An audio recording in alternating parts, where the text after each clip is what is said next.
Hi there. Thank you very much for playing The Beginner's Guide. My name is Davey Reedon. I wrote The Stanley Parable, and while that game tells a pretty absurd story, today I'm going to tell you about a series of events that happened between 2008 and 2011. We're going to look at the games made by a friend of mine named Coda.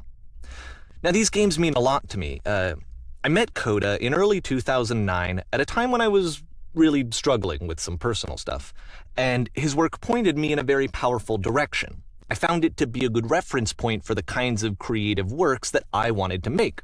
So just to start you off, this is, I think, the first game he ever made. It's a level for Counter-Strike. You can walk around here, by the way. And mostly it's just Coda learning the basics of building a 3D environment. But what I like is that even though he starts from the simple aesthetic of a desert town, he then scatters these colorful abstract blobs and impossible floating crates around the level. And of course, it destroys the illusion that this actually is a desert town, and instead this level becomes a kind of calling card from its creator. It's like a reminder that this video game was constructed by a real person. And it kind of makes you wonder, what was going through his head as he was building this? This is what I like about all of Coda's games. I mean, not that they're all fascinating as games, but that they are all going to give us access to their creator. I want us to see past the games themselves. I want to get to know who this human being really is. And that's exactly what we're going to do here. So, it's 2008, Coda starts making these games, and he never releases any of them. He doesn't put them onto the internet, he just makes them and then immediately abandons them, and they sit on his computer forever. And I think he really understood this image of himself as a recluse. At one point, he jokingly renamed his computer's recycling bin to Important Games Folder. So, this was just how he worked. He tended to crank them out one after the other without even really pausing to try to understand what he had just made, until suddenly one day, he just stopped. In 2011, that was it. He made his last game, and then he hasn't made another one since.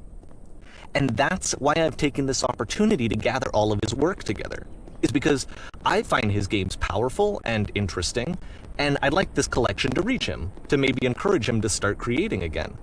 And if the people like you who play this also happen to find his work interesting, then I'm sure it'll just send that much stronger of a message of encouragement to Coda. So thanks for joining me on this. If you have a particular interpretation that I haven't mentioned here, or if you just need to get in touch, you can email me at daveywreden@gmail.com. Okay, that's about it for introduction. Let's take a look at Coda's first proper game. As each game is loading, I'll show you the date that it was completed. This first one was made in November 2008.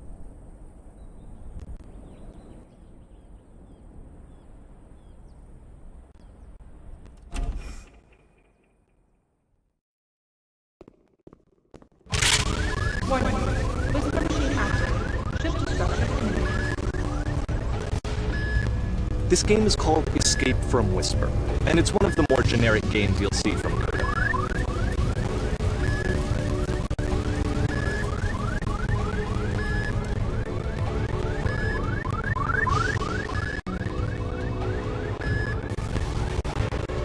Security hull breached. Hostile life force inbound. It kinda looks like this game was abandoned mid-development. For instance, you have this gun, which you'd think would indicate that there are supposed to be monsters or enemies somewhere, but then clearly there are no enemies anywhere. You can't even reload the gun when you run out of bullets. But ultimately we don't really know. Maybe Coda thought that actually it was complete the way that it is. And I think that we should talk about his games for what they are, rather than for what they're not. Enemy force neutralized. Begin ship evacuation. I love how you can see the bottom of the universe from this room.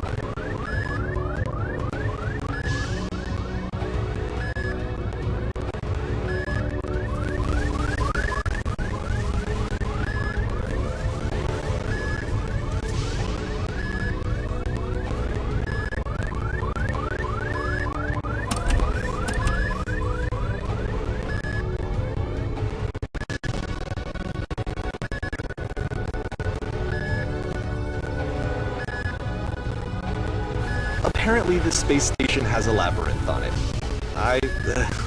Sure, I don't know. There's really no reason for it that I've ever been able to discern, so in the interest of time, I'm just gonna skip you on past it. Okay, this is the part that's interesting. The game has this narrative about the whisper machine and how it has to be turned off, and then you get to the engine room.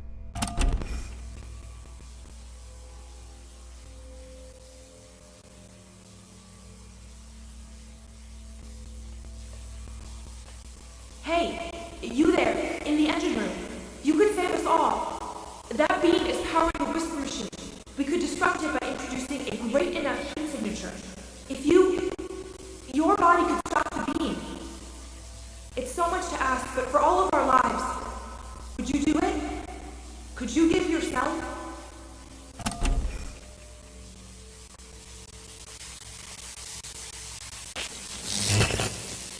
Let me pause here for a second. What you just experienced, stepping into the beam and then dying, is probably what Coda had initially intended when he was developing this level.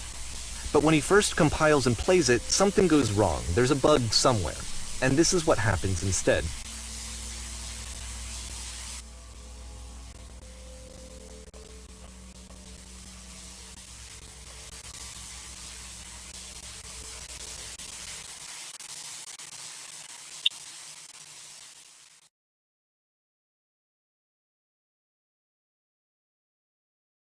The beam causes you to start floating.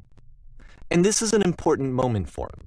Because yes, this is technically a glitch, but Coda identifies something human about it, like how small it makes you feel in the face of this larger chaotic system. Or this floating could be the afterlife, a peaceful place, juxtaposed against all of the hysteria that you've just had to traverse. I don't even know. I have no idea what he was thinking, but what's clear is that after making this, something lodges itself in his brain. He wants to do more of these really weird and experimental designs. So he stops work on this and moves on to a stream of tiny little games that go in all sorts of directions. Let's go ahead and take a look at the first game he made after leaving this one behind.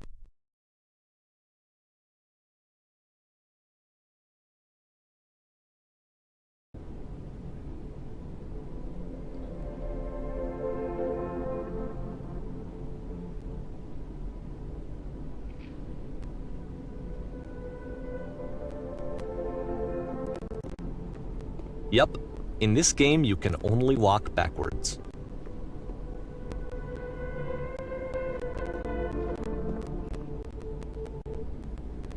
So it's a short and relatively minimalist experiment combining motion and narrative. It is less advanced than the previous game, but actually it seems to be more focused, more complete. Coda's trying to give it a unique voice rather than simply basing it on a pre-existing trope.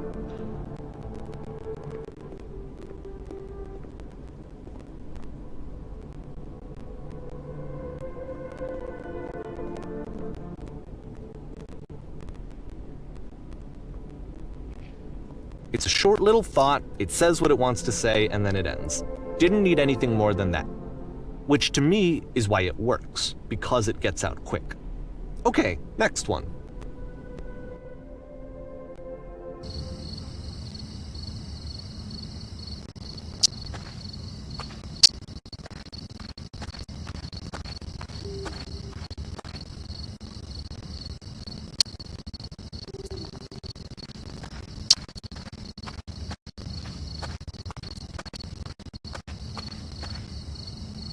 And that's it. Okay, the meaning of this game won't be clear just yet. Please be patient with me for a few more games, and I promise you'll see what makes it interesting.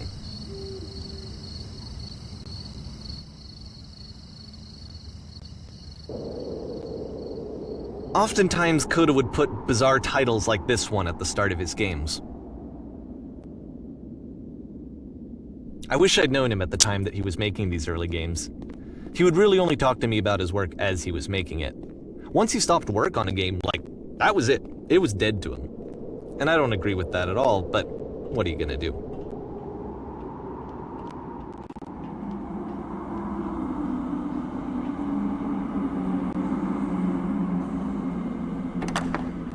Once you've been slowed to an absolute crawl, the door at the top of the stairs opens. So why, if Coda's not showing these games to anyone, why bother opening the door at all? Well, to show you, I'm modifying the game here so that when you press enter, it'll bring you back up to full speed so you can enter the door for yourself.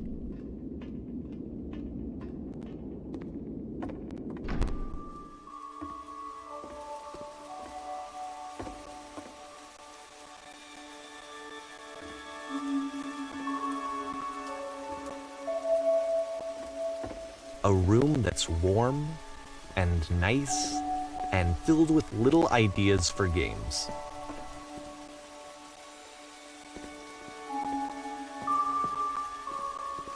Coda would often tell me that he didn't mind if people thought of him as cold or distant. He said that he knew that he was actually a vibrant and compassionate person, but that it takes time to really see that. It can be a very slow climb to get there.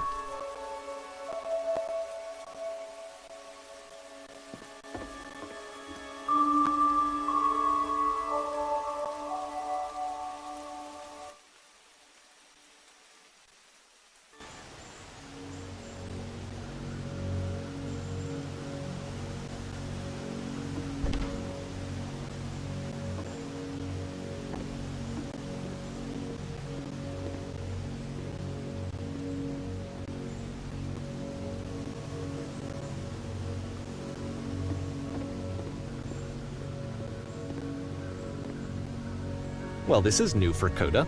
It's an actual puzzle. Go ahead and see if you can solve it.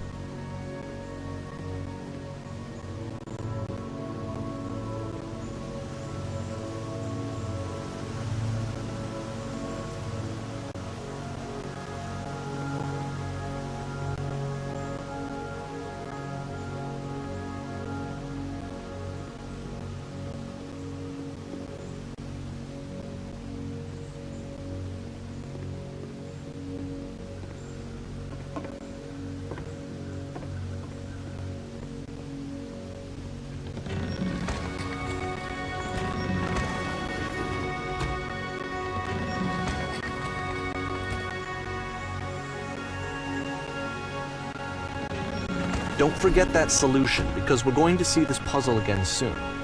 We're going to see it a lot.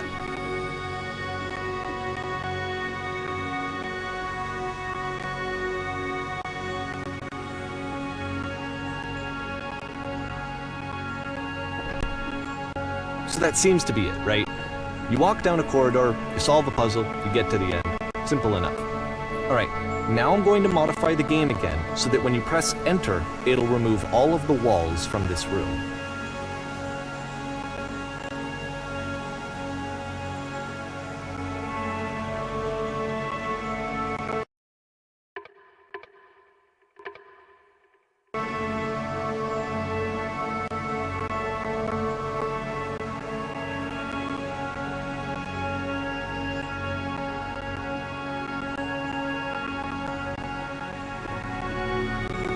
How about that? There was more to it than we had any way of knowing. I actually find it funny that this game comes after the Stairs game, since they essentially convey the opposite idea. So, in the Stairs game, a dull exterior concealed a rich interior. And then, in this level, a dull interior hides this fantastic outer world. Either way, I think that the point is the same, is that most of the time you don't get to know what you're missing, or even that you're missing anything. That's not your role as a player. So if your role here is not to understand, then what is it?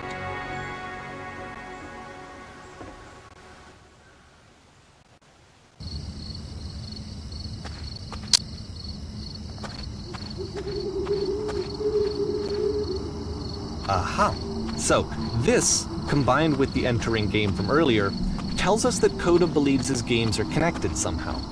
It could even be that the Stairs game and the puzzle game are literally connected in between this and the entering game.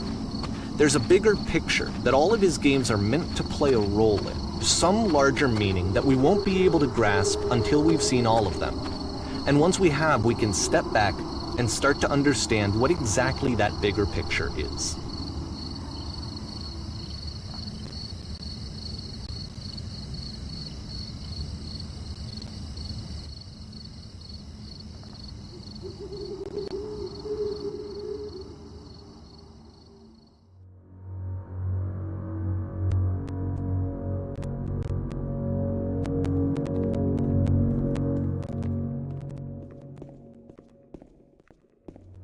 let's talk about video game development for a second. Every video game runs on what's called an engine, which determines what the game can and cannot do. So in other words, the engine is a set of tools for game development. To make all of these games, Coda is using an engine called Source. Like all engines, Source has certain things that it does well, and it has certain things that it does poorly. One of the things that it does very well is boxy linear corridors. That's why so many of Coda's games are set in these large, flat, empty rooms, is just because he's working with what the engine does well. The tools available to the creator shape what kinds of creative work they're going to end up making. You might consider paying attention to the architecture in Coda's games to notice how they seem to stem from an engine that's very good at producing linear, boxy corridors.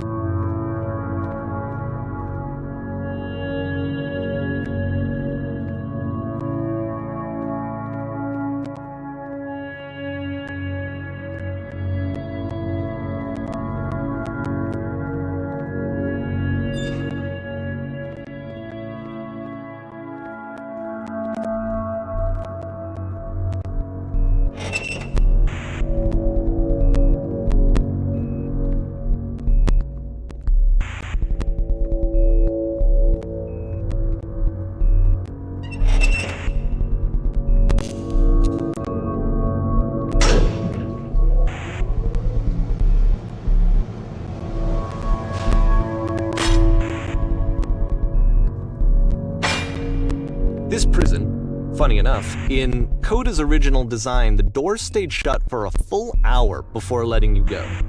If you don't mind, I think we're gonna skip that. This is something that he and I used to argue about a lot. You know, whether a game ought to actually be played, whether it means anything if no one can get through it.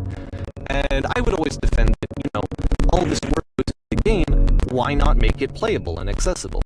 And so we just got into heated arguments over it, and there was one time that after one of these conversations, he went home, and a day or two later, he sent me a zip file entitled Playable Games that was full of hundreds of individual games, each of which was just an empty box that you walked around in and nothing else. Believe me, I played every single one of those just to find out if there was like a gag hidden somewhere. There wasn't.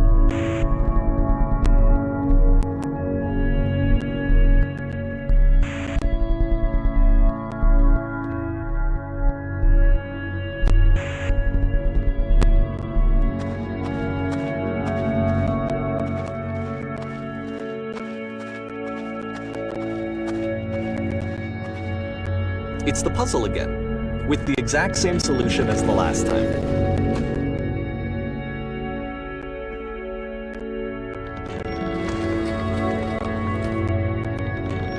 There's still no clear indication of what makes this puzzle so special that Coda is going to return to it over and over. But I promise I'll share with you my interpretation very shortly.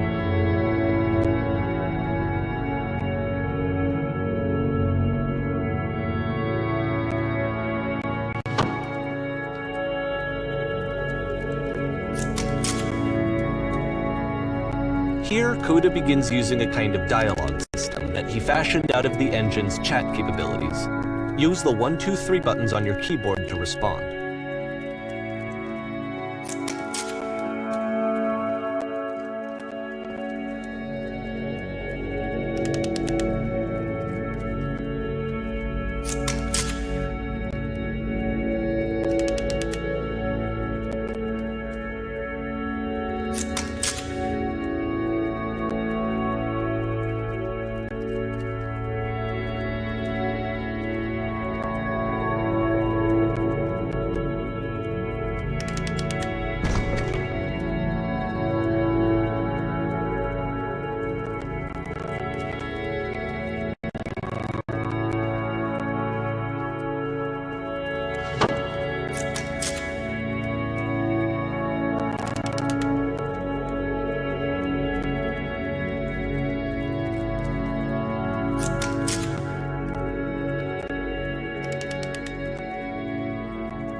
and so we make one last descent down to the final floor of the level.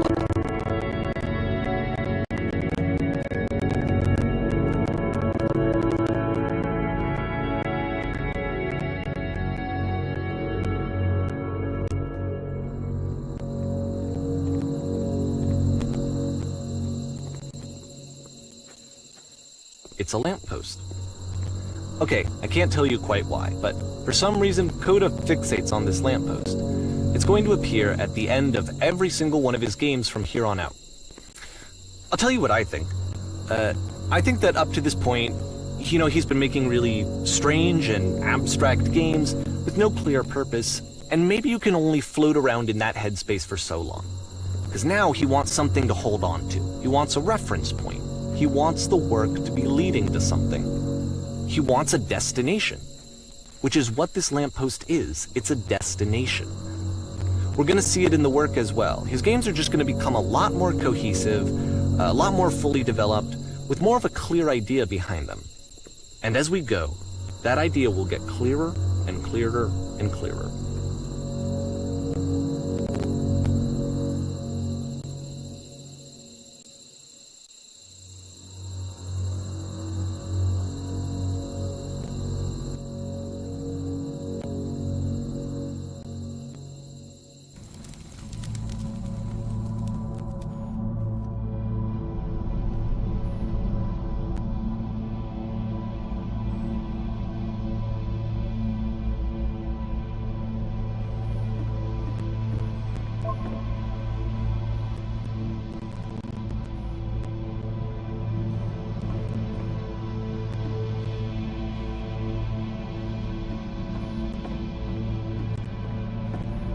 So first off, I'm sure you can deduce this, but this game is not connected to the internet. All of the notes that you're going to see have been written by Coda. This was actually the first game of his that I ever played. This was shortly after I met him at a weekend game jam in Sacramento, where I grew up. I saw him working on this very level, and it was just so different from anything that anyone else was doing. So right away I was like, I have to be friends with this person. In retrospect, I think I was probably a bit too pushy, trying to get his attention. I was over-enthusiastic. But he was very gracious about it and very patient with me. And I cooled off eventually. Oh, feel free to skip over any of these notes if they're not doing anything for you. Nothing extra is going to happen if you read all of them. Either way, to me they convey a sense of loneliness. I see this person who's filled with thoughts and feelings and beliefs and has no way to express them except as scattered and unheard voices in a game that wasn't meant to be played.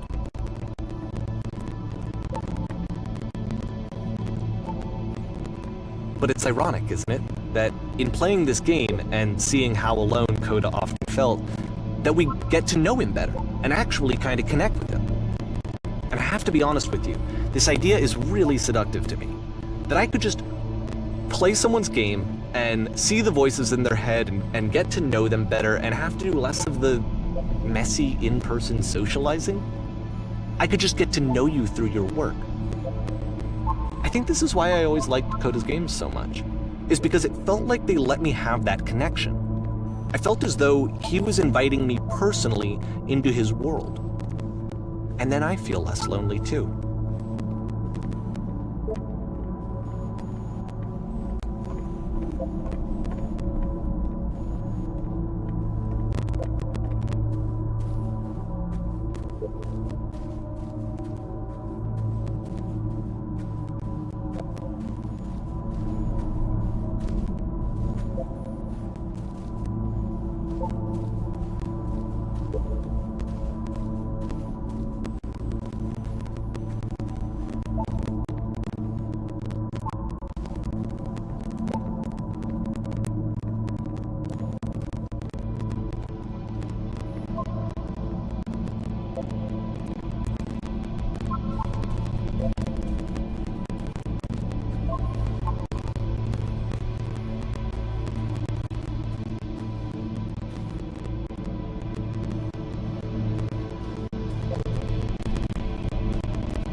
At the end of this level, we're going to see the puzzle again.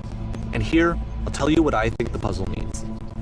Each of these games represents an idea that was on Coda's mind at the time that he was making it.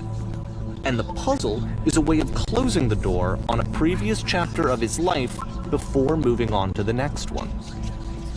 In each of his games, after exploring a theme that, he might find difficult, Coda can then place this puzzle that he knows has a reliable solution, he understands exactly how it works, and so it gives him a simple mechanism for moving on. And because there's this dark area between the doors, a space between spaces, before you move on, you get to pause. Just for a moment, a few seconds to reflect on and let go of the events that led you here. To step back and connect the pieces together. To grasp at that elusive bigger picture.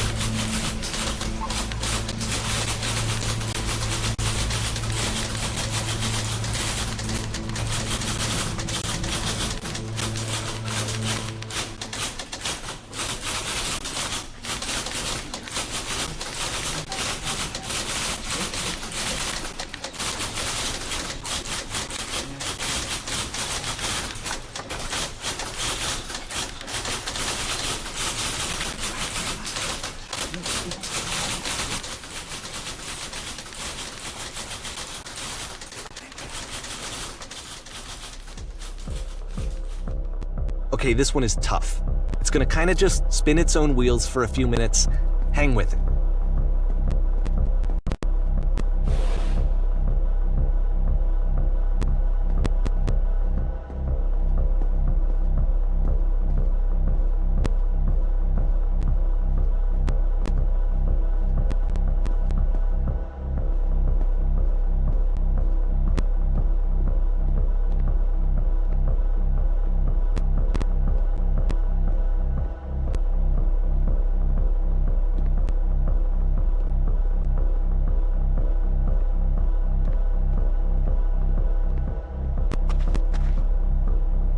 See, this is it, the whole game, and there's nothing that's particularly interesting about it. You just walk to the end of a hallway. Except, for some reason, Coda gets really fixated on this prison that has all of this modern furniture. And I don't know why, but he decides he needs to revisit this prison. He's gonna start over, use the same assets, turn it into something else. Okay, cool, here's version 2.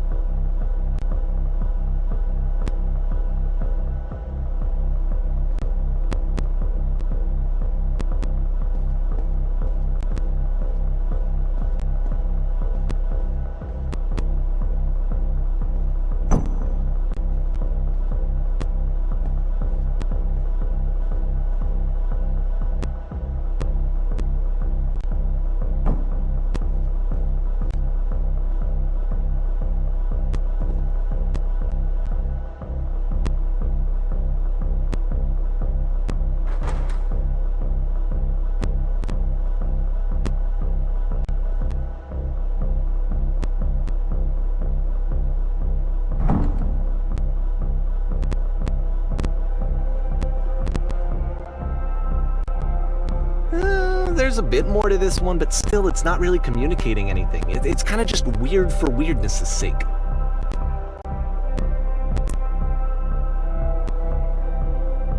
So okay, he throws it out and starts over. This time he comes at the prison idea from a different direction.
And of course, now the table is gone and you can't begin the chain of events to escape.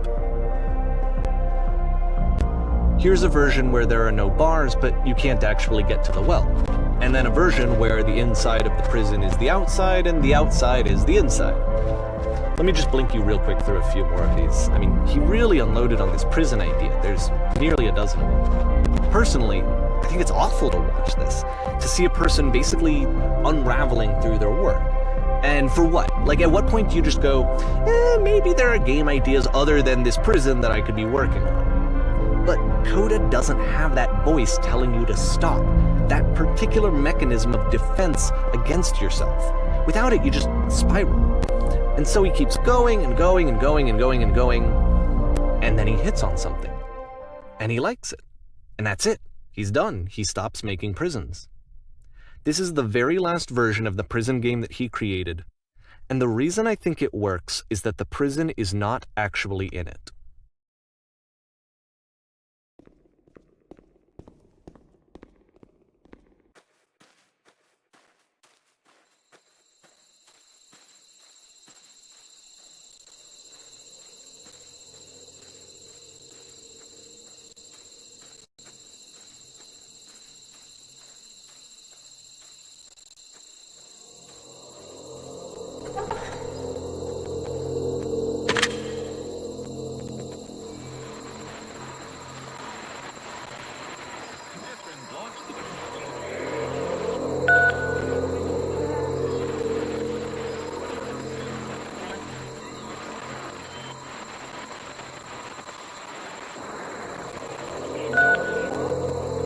It's a conversation.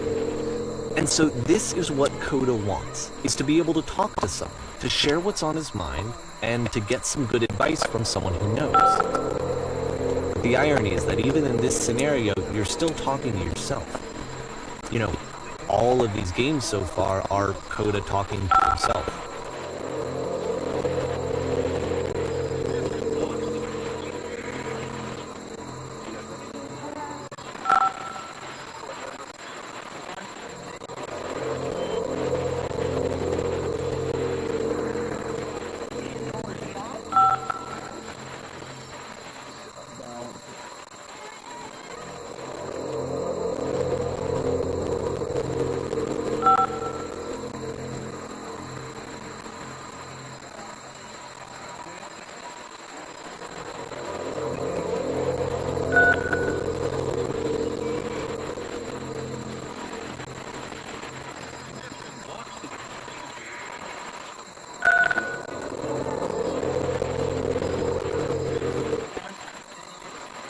I can see why he considers this a fitting conclusion to the prison games. After all of the obsession and frustration, just to be told by someone you can trust that things are going to be okay. Wouldn't that be nice?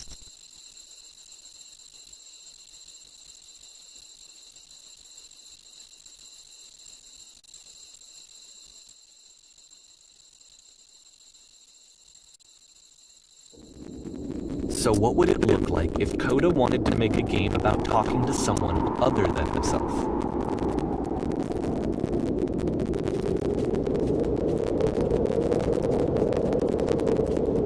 To me, this environment is meant to represent Coda's puzzle, with the two doors on either side and a dark transitional space between.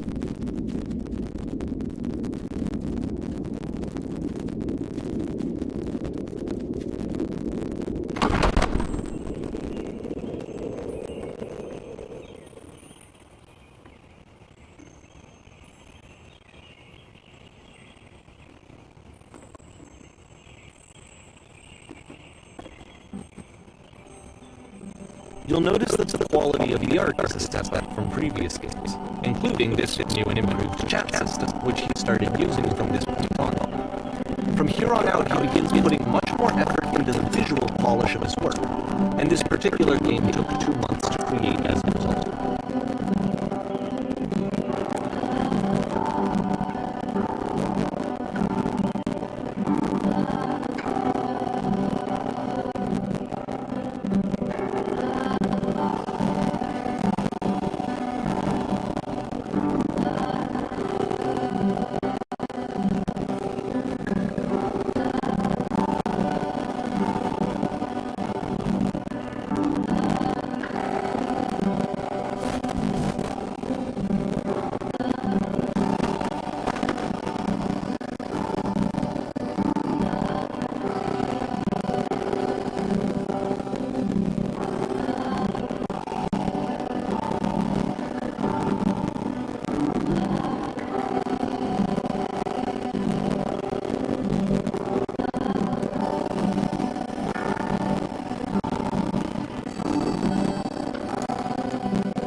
moment after a particularly difficult or dramatic experience where you just need to let it sit and digest aside and eventually cohere into something meaningful.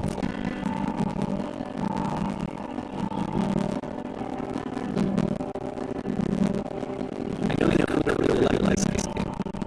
Of all the work, actually, this was the only one that he called me about, asking me to come over and look at it.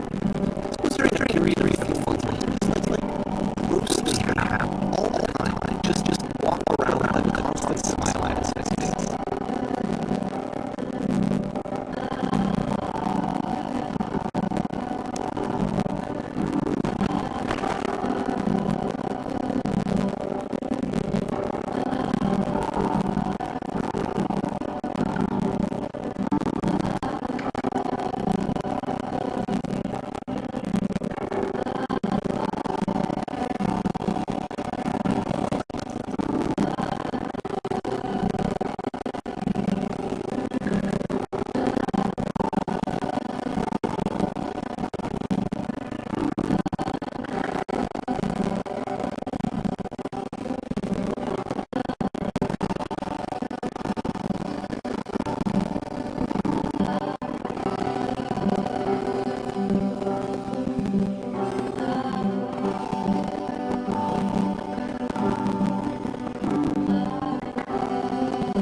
I'm glad he made this. I'm glad he found some peace.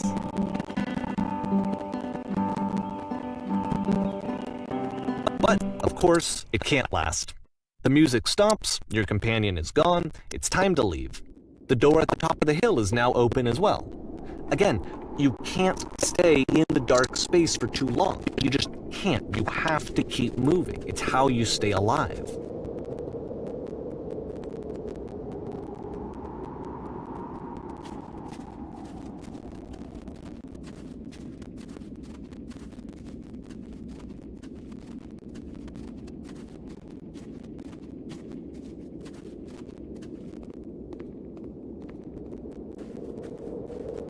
Which is the whole point of the puzzle doors, right? That sooner or later you have to pick up and move. I really thought that was the point of it.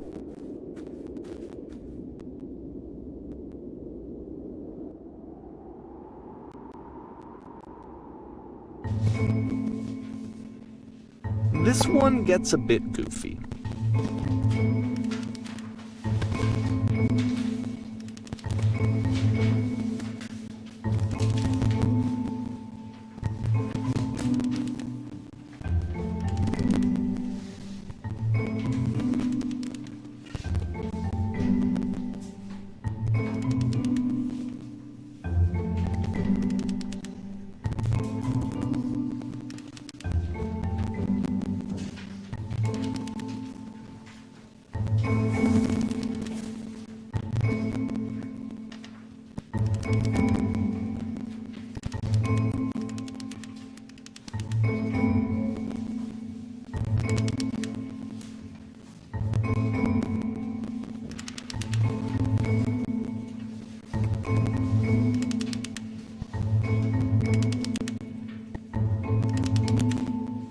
About halfway through the game, the perspective shifts.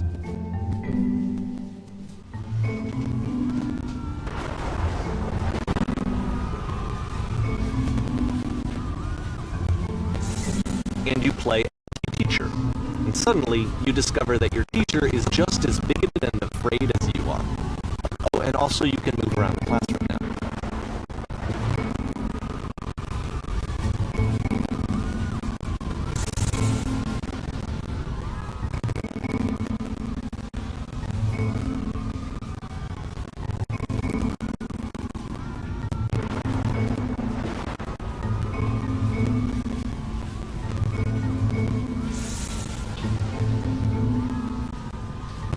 I fell pretty hard for this one. I feel like it's one of the most relatable experiences that you can have. to assume that some other person is perfect and totally fulfilled in every way, and completely miss all of the little flaws that make them painfully human. I think about this game a lot these days.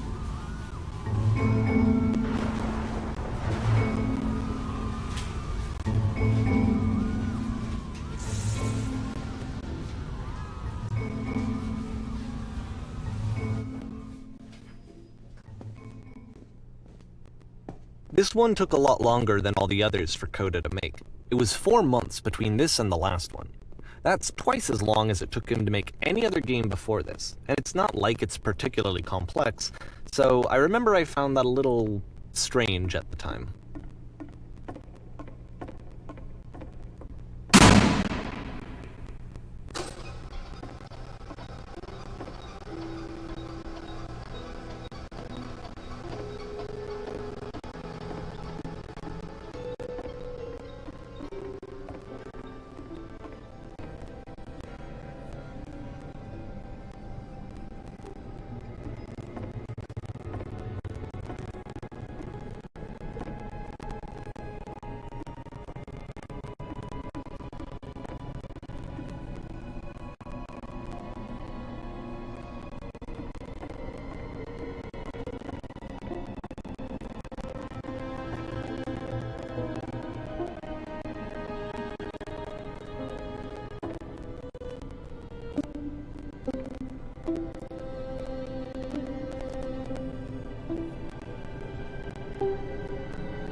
The game ends with this eerie premonition of what's going to happen next in Coda's life.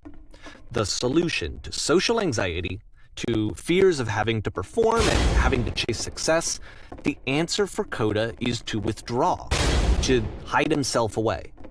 Which is what leads to scenarios like the stairs that slowed you down several games ago, where it just becomes harder and harder to access Coda's inner landscape because he keeps retreating.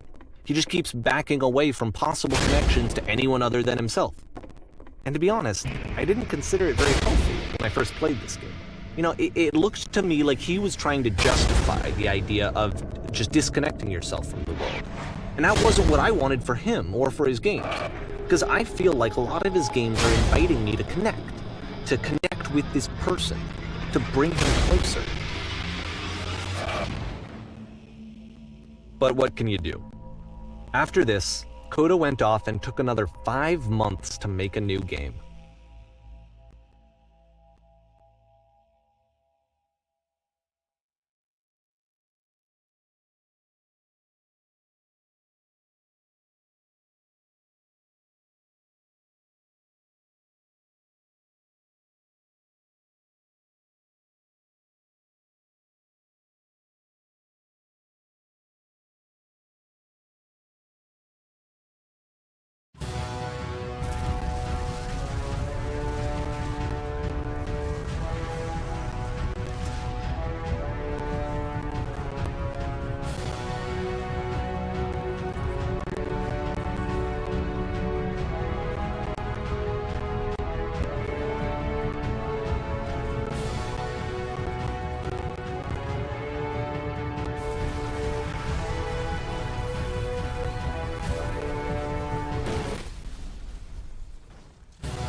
You should probably open your eyes if you haven't already. It's pretty much impossible to solve otherwise. And there is a solution, by the way.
Alright, let me explain how you're supposed to do this. On either side of the room are elevators, which go up to an upper level. You have to go up, walk over to the person who's standing there, and then select dialogue option number 2.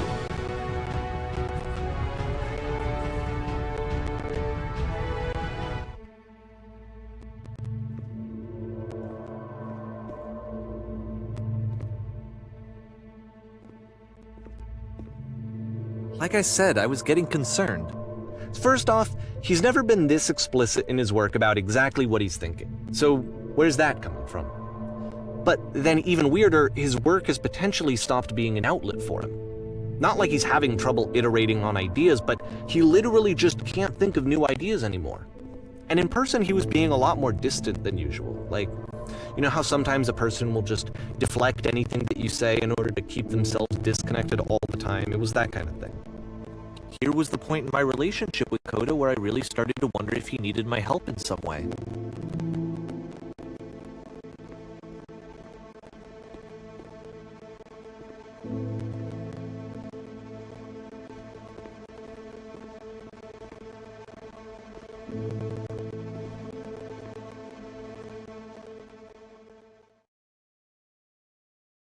His games are going to get more desperate from here on out. After this game, it's almost 6 months before he finishes something new.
If the last game featured Coda talking explicitly about his creative frustrations, this one turns it up to 11.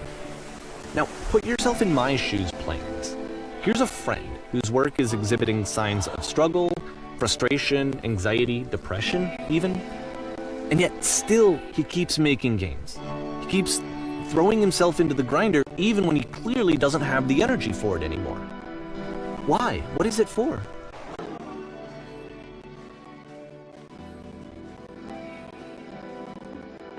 Because from my perspective at the time and just what I knew of him, this was a result of how isolated he was.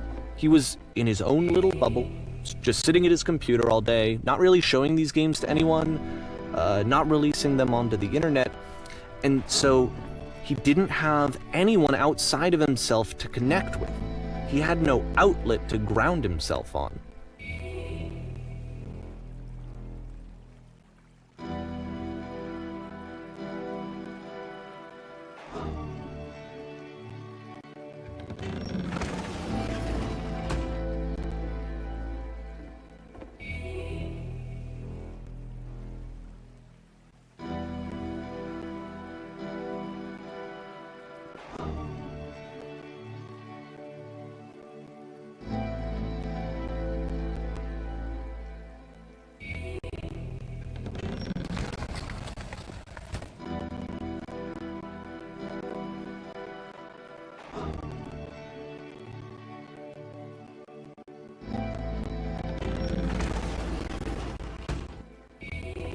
You can't talk yourself out of loneliness. It doesn't work that way. You can't be the one writing both the questions and the answers. Then there's no movement. Then there's no circulation. If all of your anxieties are being channeled into your work, then if the work ever fails, you have no backup and you're just going to crash.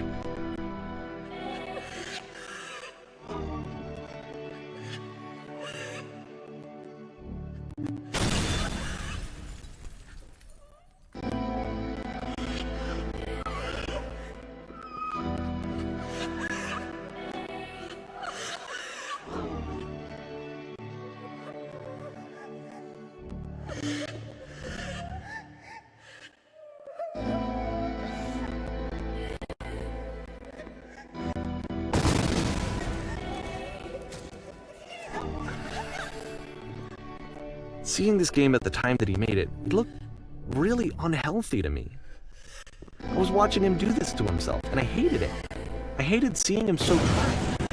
It's like, video games are not worth this amount of suffering. This is someone I really cared about, and I used to get so much joy out of seeing him create. For him to suddenly become angry and frustrated like this, it was the worst thing for me.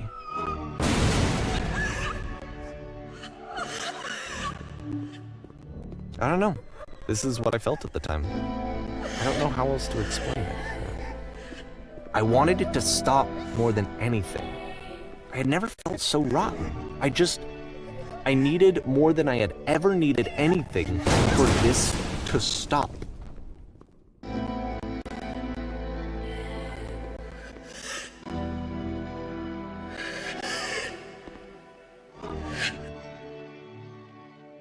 But it didn't stop. After finishing this one, Coda takes another 7 months and comes up with a new game.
And of course, it's the machine.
So now the work is becoming self-destructive.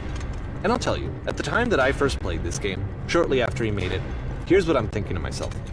I'm thinking that Code is stuck in his own head, and that it's having a very negative effect on him, and that all he needs to do is just start showing his work to people, to get some actual feedback on his games. It might get him out of isolation.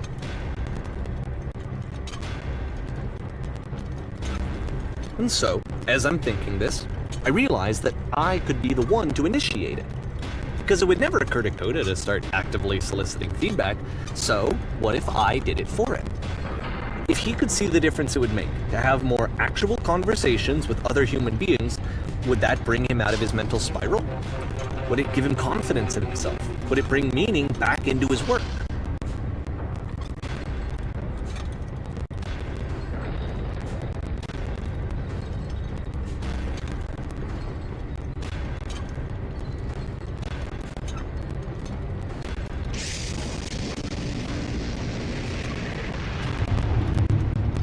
So I started showing Coda's work to people.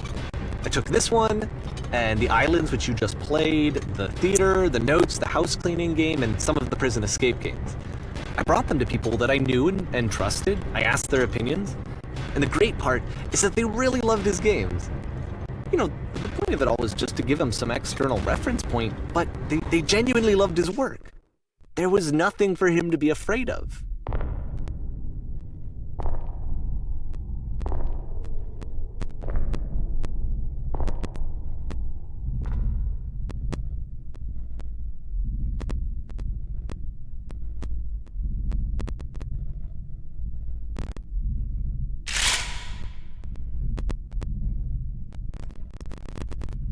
Can you see why I felt like this was the right thing to do?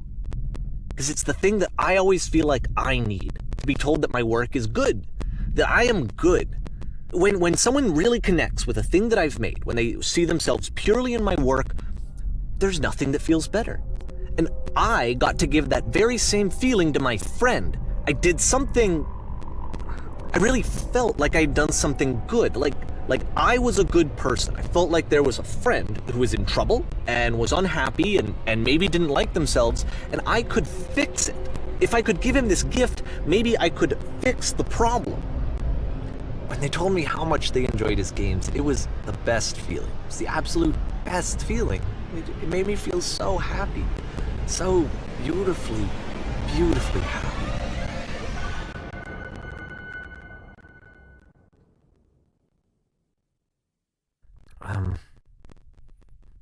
So anyway, Coda finishes this game, and then really he just kind of takes off for a while.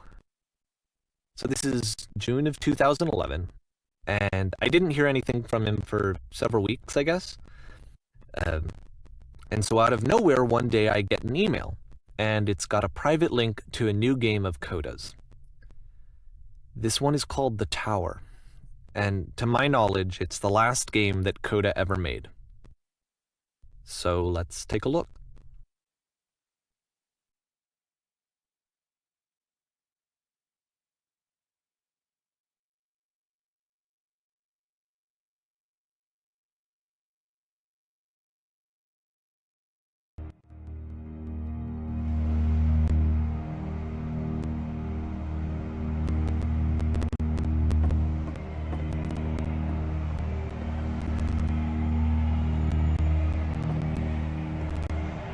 And this is where I have trouble saying anything meaningful about Coda's work.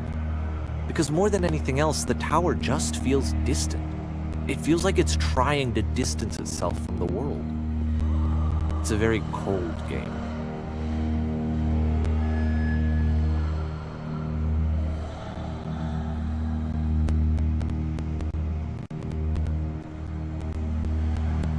This room actually has a maze in it. Except that all the walls of the maze are invisible. And then every time you touch one of the walls, there's this awful flashing and noise, so the experience is really miserable. The game goes beyond not being meant to be played, it actually seems to despise the player for trying to play it at all. But I do want to show you the rest of the levels, so when you're ready to continue, press enter and I'll put a bridge over the maze.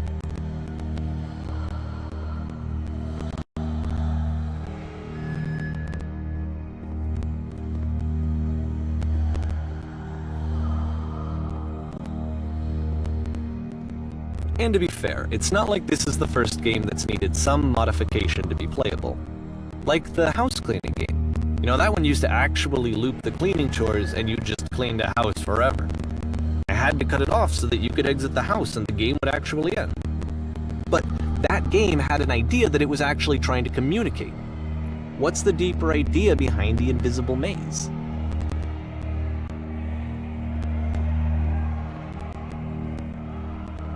The only way past this challenge is to randomly guess the 6-digit code.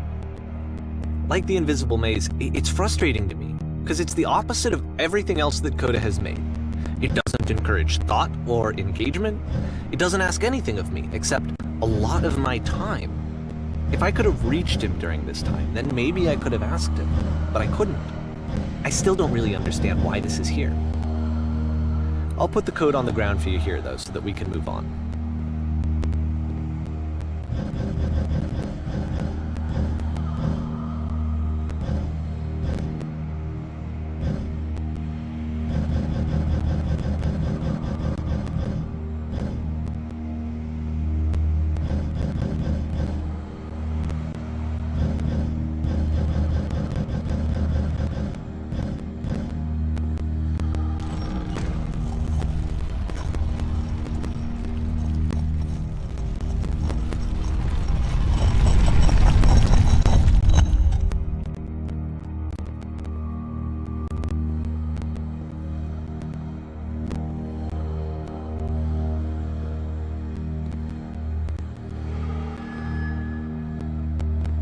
The switch to open this door is actually on the other side of the door, meaning that it's literally impossible to solve from this side. So even if you somehow brute forced your way through the first 2 challenges, and you got to this point, there's actually just no way to progress. And it's scary for me, the idea of Coda cutting himself off entirely, just saying, that's it, that's the end of the conversation, not giving me any way to fix the problem. I feel like a failure, I guess, when I can't fix the problem. But I can open this door for you, so let me do that. Was I a failure for not understanding this game? I don't know why I would be. It's not like everything needs to have a solution, but I feel it somehow. I feel like I failed, and I don't understand why. I remember, it's June of 2011. I'm playing this for the very first time, and as I'm playing, I'm thinking to myself, I don't know this person. I have no idea who this person is. It wasn't the guy I knew, it wasn't my friend. I had come to so many conclusions from looking at all of his work up to this point, and then suddenly none of them... I had been trying to, though. That was the thing. For years I was trying to get to know him, to understand who he actually was and what he stood for. I asked him so many times to please just tell me what his games mean to him. I asked him please to tell me what the 3 dots mean. And he wouldn't.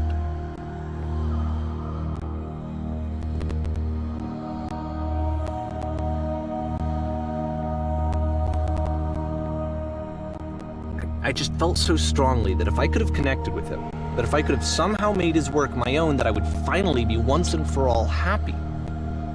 It was that I needed to see myself in someone else. I needed to be someone other than me.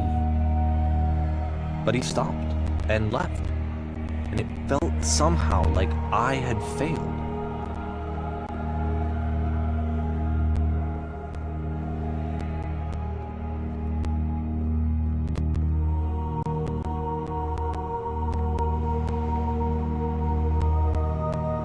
Where did I screw up?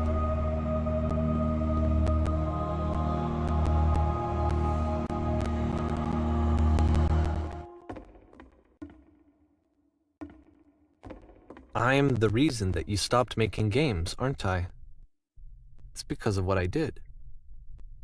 I poisoned it for you.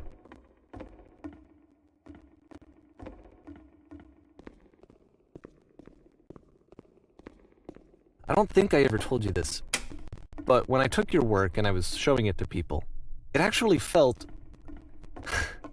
it felt as though I were responsible for something important and valuable. And the people who played them, they treated me like I was important.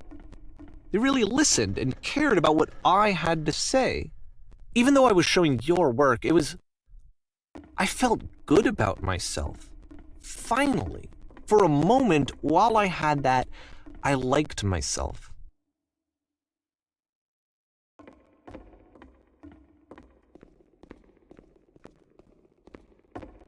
And then you stopped, and I didn't have anything left to show people. I just had to be with myself. And as soon as that happened, there was no feeling at all. Nothing. Less than nothing. What does that mean?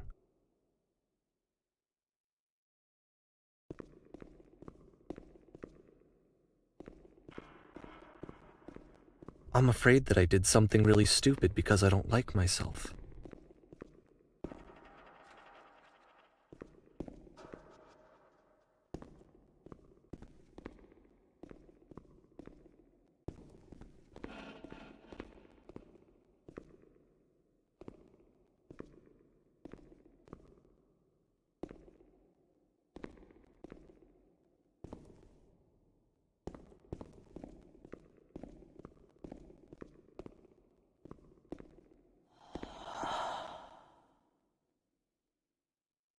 That's why I'm releasing this collection of your work, is because I haven't been able to find any other way to reach you.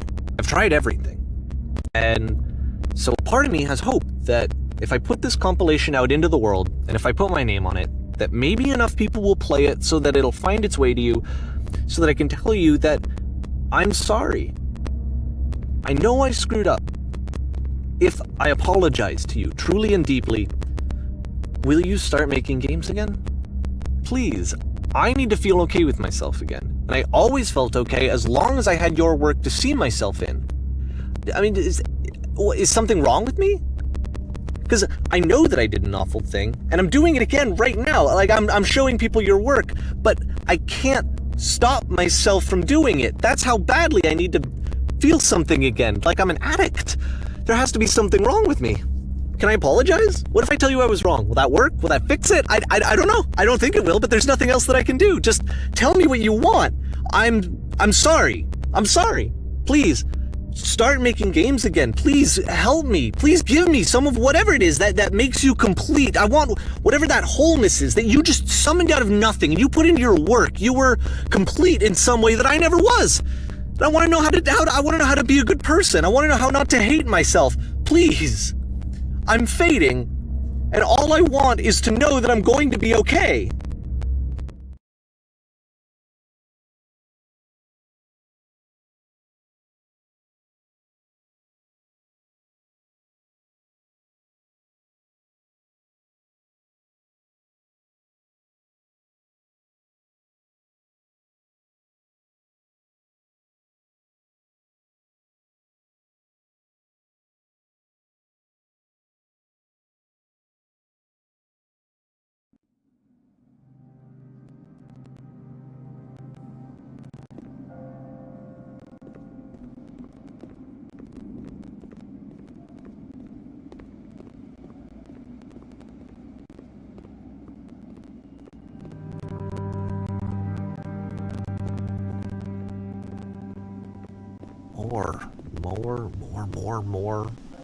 More love, more praise, more people telling me that I'm good.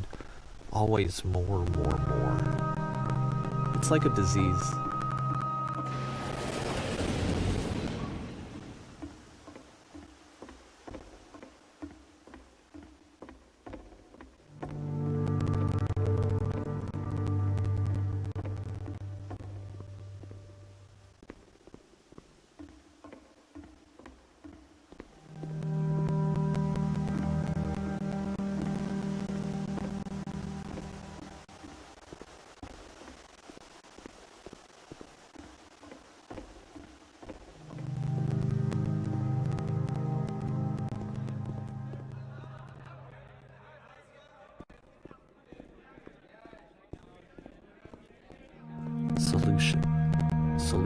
Solution.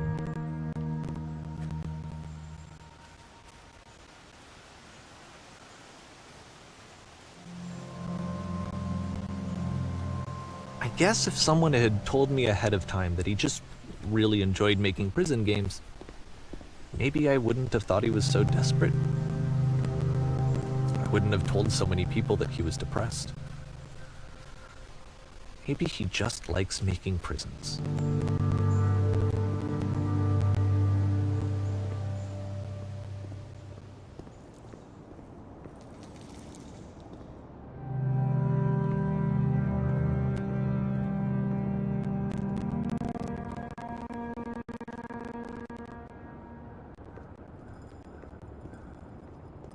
Even now, the disease is telling me to stop. Don't show people what a shitty person you are. They'll hate you.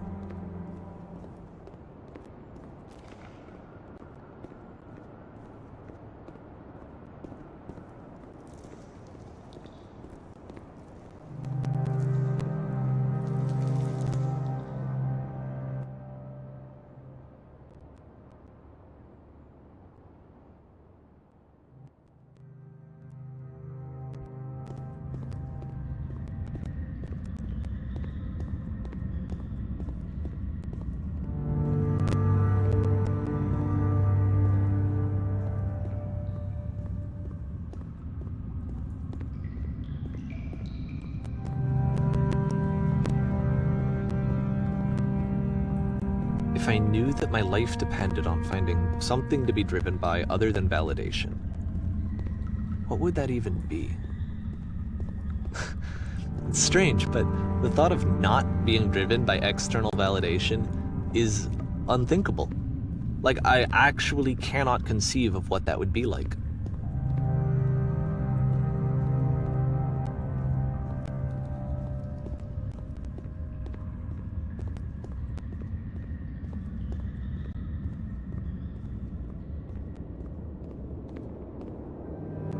what now?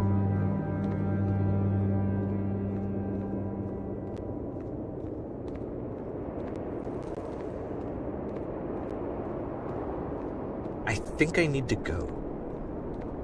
And I'm sorry, because I know that I said that I would be here and I would walk you through this, but I'm starting to feel like I have a lot of work to do. I have a lot that I need to make up for, and so I'm just gonna... Okay.